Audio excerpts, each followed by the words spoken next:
코로나가 발생한 후부터 바이러스 변이가 계속되어 왔는데요. 영국에서 시작된 알파 바이러스, 남아공의 베타 바이러스, 최근에는 인도의 델타 바이러스까지 생겨났습니다. 그중 델타 바이러스는 전형적인 코로나 바이러스보다 전염률이 높고 기존의 바이러스 증상과는 다른 악질 중의 악질입니다. 하지만 델타 변이는 이렇다 할 특별한 감염 증상이 없는 것이 그 특징인데요. 혹시 내가 델타 변이에 이미 감염되었을까 걱정되신 분들은 지금 이 영상을 끝까지 시청 부탁드립니다. 여러분의 넘치는 사랑, 구독, 좋아요는 영상 제작에 큰 힘이 됩니다.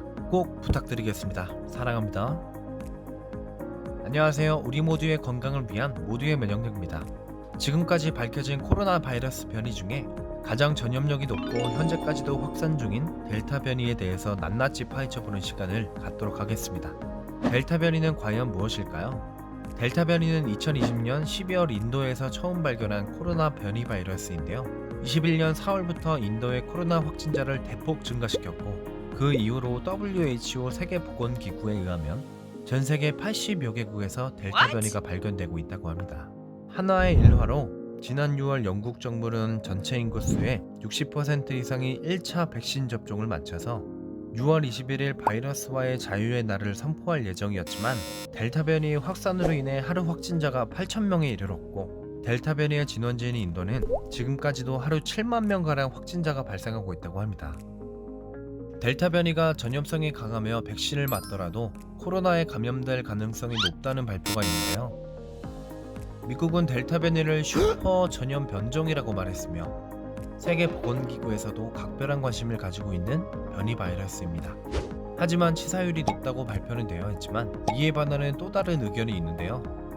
변이가 되어가면서 바이러스의 전염력은 높아지지만 치명률이 점차 낮아진다고 합니다. 예방접종과 방역수칙을 잘 지킨다면 지레 겁먹지 않아도 된다고 합니다.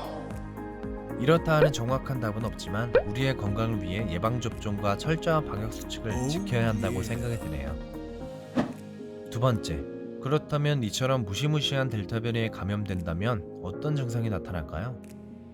영국의 NHS에 따르면 전형적인 코로나 바이러스는 발열과 마른 기침, 그리고 후각 또는 미각 상실과 같은 증상을 나타낸다고 하는데 델타 변이의 주요 증상은 두통과 인후통, 그리고 콧물이 나오는 증상입니다.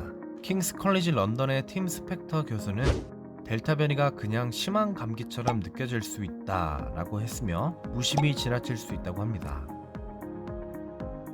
혹시나 위와 같은 델타 변이 증상이 나타난다면 집에 머물면서 자체적으로 검사를 받으시길 권장드립니다. 세 번째는 델타 변이 위험성에 대해서 말씀드리겠습니다. TV나 언론에서 인도 변이 한국에 상륙하다, 델타 변이 백신 맞아도 소용없다, 이런 내용을 전하곤 하는데요. 왜 이렇게 델타 변이에 대해서 관심과 집중이 쏟아지는지, 델타 변이에 대해서 앞으로의 위험성은 어떻게 되는지 말씀드려 보겠습니다. 일부 과학자들의 통계에 따르면 델타 변이가 코로나 바이러스의 또 다른 대유행이 될 가능성이 있다고 합니다. 또한 질병통제예방센터의 최근 추신에 따르면 델타 변이는 미국에서 코로나 바이러스 사례의 51% 이상을 차지한다고 합니다. 한편으로는 지난 6월에 들어서 델타 변이의 또 다른 변종인 델타 플러스 변이까지 발생했다고 합니다. 인도 최고 의료기관인 전 인도 의학연구소에서는 델타 플러스의 전염력은 매우 높으며 감염자 옆에 걷기만 해도 감염될 수 있을 정도라고 답했습니다. 이와 같이 델타 변이가 전염력이 높은 이유는 바이러스의 변종을 이해하면 알기 쉬워지는데요. 바이러스는 자체적으로 대사작용을 할 수 없어 동물이나 식물의 세포에 침투하여 숙주로 삼아 생존하게 됩니다.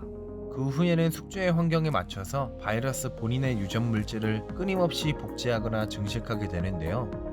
이 과정에서 바이러스에 수많은 오류가 발생하게 되고 그 오류로 인해 돌연 변이가 발생하게 되는 겁니다. 코로나 바이러스도 마찬가지로 바이러스가 처음 발생한 후에 주변 환경에 맞춰서 알파 변이, 델타 변이, 베타 변이 등이 생겨나게 되었습니다. 변이가 점차 진행되어 가면서 전염력이 매우 높아지게 되었으며 델타 변이는 베타, 알파 변이보다 백신 회피 능력이 강할 가능성이 높다고 합니다. 코로나 바이러스에는 인체에 침투할 때 바이러스 표면에 있는 뾰족한 돌기와 같은 스파이크 단백질을 이용해서 인간의 세포에 안착하게 되는데요. 스파이크 단백질에도 돌연 변이가 생기게 되는데 델타 변이는 스파이크 단백질에 2개의 돌연 변이가 생겨나 발생하게 되었고 그로 인해 전파력도 알파 변이보다 60% 이상 강하다고 합니다. 네 번째, 그렇다면 과연 코로나 백신이 델타 변이에 효과가 있을까요? 전문가들은 변이가 생겨날수록 백신 접종이 중요하며 예방률 또한 높아진다고 합니다. 영국 공중보건국에 따르면 델타 변이는 화이자 백신과 아스트라제네카가 델타 변이 예방에 상당히 도움이 된다고 합니다. 화이자는 88%, 아스트라제네카는 60%의 델타 변이 예방률을 가졌다고 합니다. 또한 미국 오하이오 웩스널 의료대학의 전염병 의사인 닥터 애슐리 립스는 백신 접종이 델타 변이에 대한 최선의 보호라고 강조했습니다. 예방접종을 완벽하게 받은 사람들이 그렇지 않은 사람들에 비해 위험 요소가 적습니다. 라고 말했습니다. 예방접종을 받은 사람들은 감염에 걸릴 가능성이 현저히 낮아지며 바이러스를 전파하는 능력까지 크게 감소한다고 합니다. 이처럼 코로나 바이러스 백신은 긍정적인 사례와 여러 논문을 포함한 입증 자료가 있어 반드시 도움이 될 것이라는 의견을 낼 수 있습니다. 지금까지 델타 변이에 대해 알아보았는데요. 코로나 바이러스는 지금까지 계속해서 변이가 되어 왔으며 전파력 또한 점차 높아진다고 합니다. 여러분에게 꼭 당부드리고 싶은 말은 철저한 방역 수칙을 지킬 수 있도록 하고 예방접종을 꼭 받도록 하여서 바이러스에 감염되지 않도록 우리 몸을 소중히 지키도록 권장드리겠습니다. 이런 말이 있습니다. 독일의 낭만파의 대표적인 시인이자 사상가인 노발리스는 우주에는 단 하나의 신전이 있는데 그것이 바로 인간의 몸이다 라는 명언을 남겨두었는데요. 이처럼 우리의 몸을 건강하고 소중하게 여기시길 바라겠습니다.